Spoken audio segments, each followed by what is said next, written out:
Hello guys, जैसा कि हमने कहा था कि हम आपके साथ सीरीज शुरू करने वाले अलग अलग क्लासेस की। तो हमारी 11th क्लास की सीरीज स्टार्ट हो गई अकाउंट्स की, जो हम बेसिक टर्म्स ऑफ अकाउंटिंग के चैप्टर में चल रहे हैं। और हमने सेकंड लेक्चर आज देना स्टार्ट किया है। आज सेकंड लेक्चर है हमारा।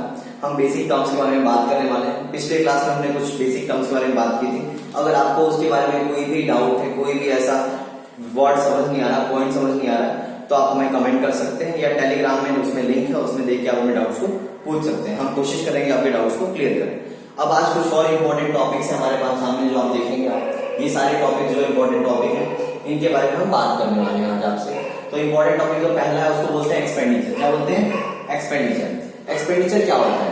Expenditure amount which is required, which is used to attend any asset और एनी लायबिलिटी और प्रोडक्शन ऑफ गुड्स और सर्विसेज। ठीक है, उसको क्या बोलेंगे? एक्सपेंडिचर बोलेंगे। क्या कैसे बता सकते हैं कि कोई भी ऐसा खर्चा जो हमने बिजनेस में क्या कर सकते हैं, एसेट खरीदने के लिए, किसी लायबिलिटी को पे करने के लिए, या स्टॉक को, प्रोडक्शन को, कोई भी गुड्स को बनाने के लिए यूज किया है, खर्च किया है, वो सारा का सारा क्या आता है? आपका एक्सपेंडिचर होता है। क्या कि the amount which is incurred on the acquiring of any asset, payment of any liability और use for the production of goods और services is known as expenditure. अब एक्सपेंडिचर दो टाइप का होता है। दो टाइप मतलब पहला टाइप क्या होता है, आपको ध्यान से देखना है। पहला टाइप होता है कैपिटल एक्सपेंडिचर। क्या होता है? Capital expenditure. अब जो कैपिटल एक्सपेंडिचर होता है, इसका मतलब क्या होता है देखिएगा। द अमाउंट या the expenditure which is done to attain any asset और increase in the value of asset is known as capital expenditure. वो खर्चा, वो एक्सपेंडिचर जो आपने किसी एसेट को खरीदने के लिए या एसेट की वैल्यू को इंक्रीज करने के लिए यूज किया है, वो क्या हो जाएगा? कैपिटल एक्सपेंडिचर हो जाएगा। ठीक है, फॉर एग्जांपल मैं आपको एग्जांपल दूंगा। क्या इसका कि आपने एक मशीन थी, आपकी मशीन थोड़ी खराब हो गई, आपने उसको रिपेयर करा दिया। ठीक है, अब रिपेयर करा दिया तो रिपेयर ऑफ जो मशीनरी है ना, वो आपकी क्या हो जाएगी? कैपिटल एक्सपेंडिचर मानी जाएगी। अब नंबर सेकंड आ जाइए। नंबर सेकंड क्या है आपका? Revenue expenditure. अब रिवेन्यू एक्सपेंडिचर क्या है, ये भी एक बात समझने वाले हैं।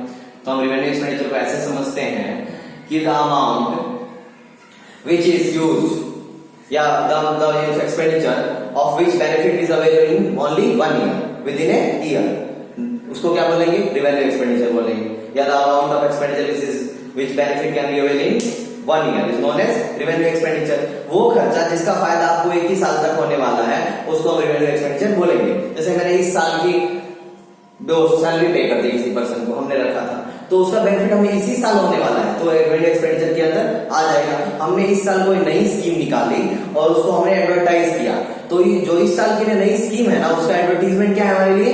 रिवेन्यू एक्सपेंडिचर का काम करेगा। ठीक है, अब उसके बाद सबसे इंपॉर्टेंट चीज आती है क्या? एक्सपेंसेस। अब एक्सपेंसेस और एक्सपेंडिचर में थोड़ा बहुत डिफरेंस है, थोड़ा सा डिफरेंस। क्या कि द अमाउंट ऑफ गुड्स जो भी है, या the amount which is invested या which is used for the purpose of resale of goods.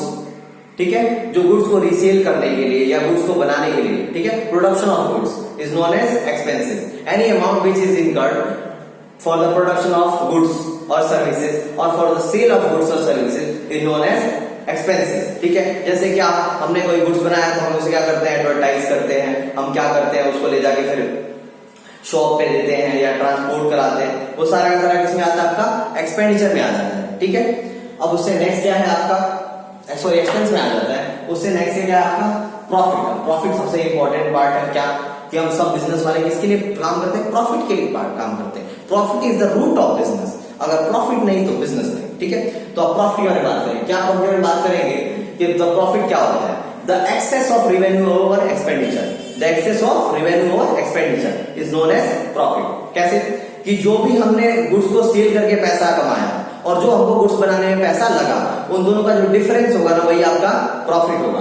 तो हम प्रॉफिट को ऐसे मानते हैं क्या कि प्रॉफिट इज इक्वल टू होता है रिवेन्यू माइनस का एक्सपेंडिचर। ठीक है, रिवेन्यू माइनस का एक्सपेंडिचर। ठीक है, अब उसके बाद क्या है आपका? प्रॉफिट जो होता है वो रेगुलर नेचर में होता है। प्रॉफिट जो होता है वो रेगुलर नेचर में होता है। ठीक है, पर ईयर प्रॉफिट इनकर्ड होता है। अब नेक्स्ट क्या आता है उसके बाद आपका? उसके बाद आपका गेन आता है। गेन। अब गेन क्या है, ध्यान से सुनिएगा।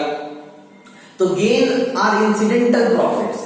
कभी कभी होने वाले profits which are non recurring in nature, ठीक है, जो नॉन रेगुलर होते हैं उनको क्या बोलते हैं हम, गेन बोलते हैं। फॉर एग्जाम्पल कैसे बात करेंगे कि the sale of old furniture, कोई फर्नीचर था उसको आपने बेच दिया, इसकी कॉस्ट 0 थी, आपको 1000 रुपए मिल गए, ये क्या है, गेन, ठीक है।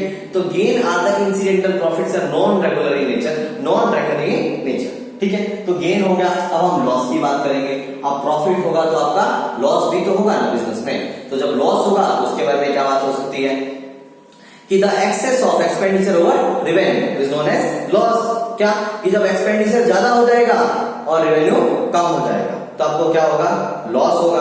फॉर एग्जांपल गुड्स बनाने में ज्यादा खर्च हो गया और गुड्स से कमाई कम हुई बेच के, तो उसको क्या बोलेंगे, लॉस बोलेंगे। फॉर एग्जांपल मेरे को गुड्स बनाने में 10,000 रुपए लगे और मैंने 8,000 में उसको बेचा, ठीक है, तो मेरे को क्या हो गया, इससे क्या हो गया, लॉस हो गया 2000 का, तो इसको बोलते हैं लॉस।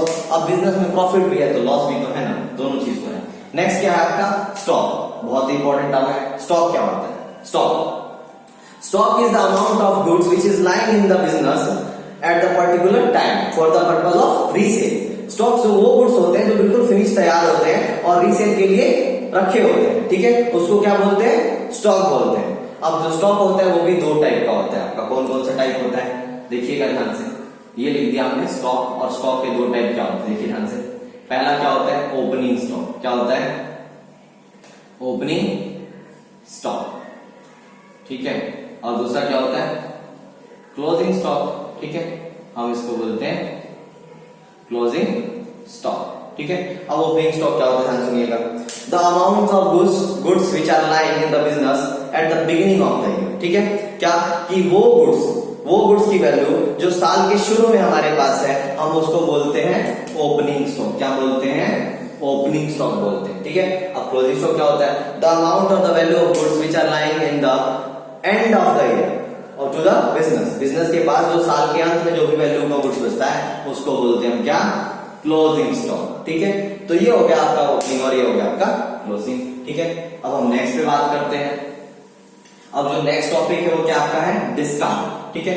अब डिस्काउंट की बात करेंगे। डिस्काउंट भी बहुत इंपॉर्टेंट टर्म है, कैसे कि बिजनेस में क्या होता है, डिस्काउंट वगैरह का बहुत ज्यादा इंपॉर्टेंस होता है। आपने भी देखा होगा, आपको भी कई बार डिस्काउंट चाहिए, कोई भी चीज आप खरीदते हैं तो आपको डिस्काउंट की जरूरत पड़ती है। तो डिस्काउंट क्या होता है कि the reduction in the cost of the value of goods और सर्विसेज। क्या होगा कि रिडक्शन होगा कॉस्ट में, ठीक है, गुड्स की, तो उसको क्या बोलेंगे, डिस्काउंट बोलेंगे, ठीक है। जैसे मान लीजिए कोई एक चीज 50 रुपए की होती है तो सेलर क्या करता है कि 5 रुपए डिस्काउंट देता है, ठीक है, तो उसका 10% होगा, ठीक है, 5:10%, तो 10% क्या मिला, डिस्काउंट मिला। अब डिस्काउंट आपको हमेशा परसेंटेज में मिलता है, 2%, 4%, 5%, 10%। अब डिस्काउंट भी होते हैं 2 टाइप के, कौन कौन से टाइप के होते हैं आप ध्यान से देखिए, ठीक है। हम डिस्काउंट पे बात कर रहे हैं तो 2 टाइप का डिस्काउंट आपके सामने है, पहला और दूसरा। पहला जो होता है ट्रेड डिस्काउंट, क्या होता है, ट्रेड डिस्काउंट, ठीक है,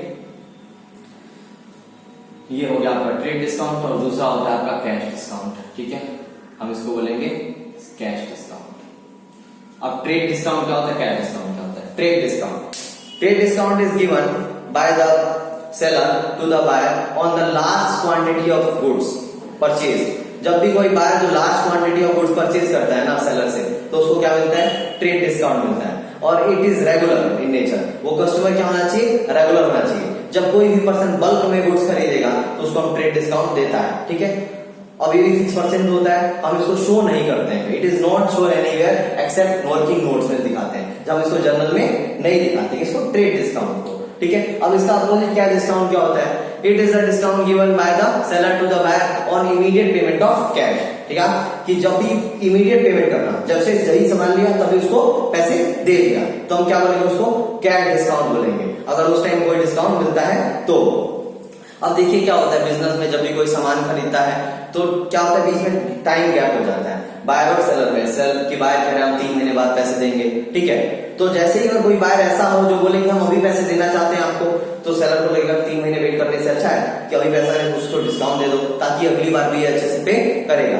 तो जो भी पैसा इमीडिएट पेमेंट में मिलता है उसको हम कैश डिस्काउंट बोलते हैं, ये भी परसेंटेज नहीं होता है, क्या कि the discount given by the seller to the buyer on immediate payment of cash, ठीक है। तो क्या हो जाएगा, आपका डिस्काउंट हो जाएगा। उसके बाद बैड डेब्ट्स आता है, बैड डेब्ट्स बहुत इंपॉर्टेंट टर्म है, ठीक है।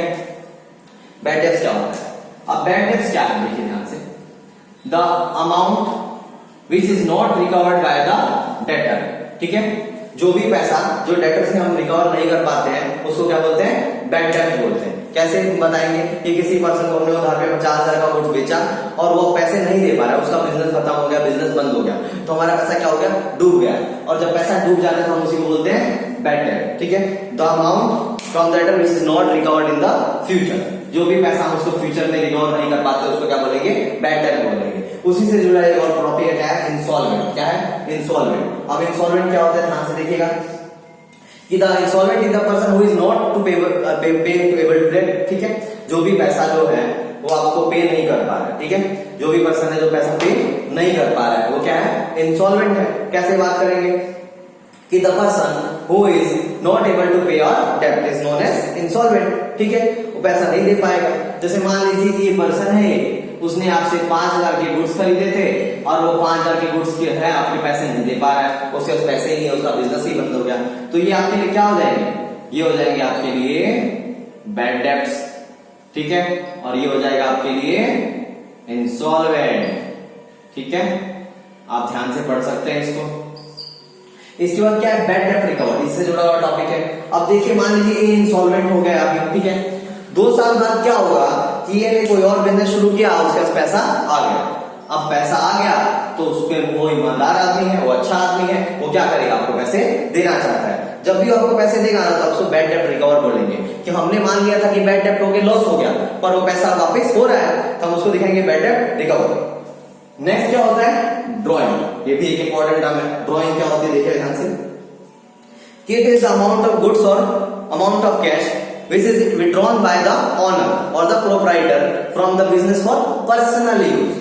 खुद के यूज के लिए कोई भी पैसा निकाले, कोई भी गुड्स निकाले, कोई भी सर्विस ले, ठीक है, उसको हम ड्राइंग दिखाते हैं। ये कौन करता है, ऑनर करता है, बिजनेस का मालिक करता है। वो किस टर्म्स में हो सकती है, तो कैश के टर्म्स में भी हो सकती है और गुड्स के टर्म्स में भी हो सकती है और सर्विस के टर्म्स में भी हो सकती है।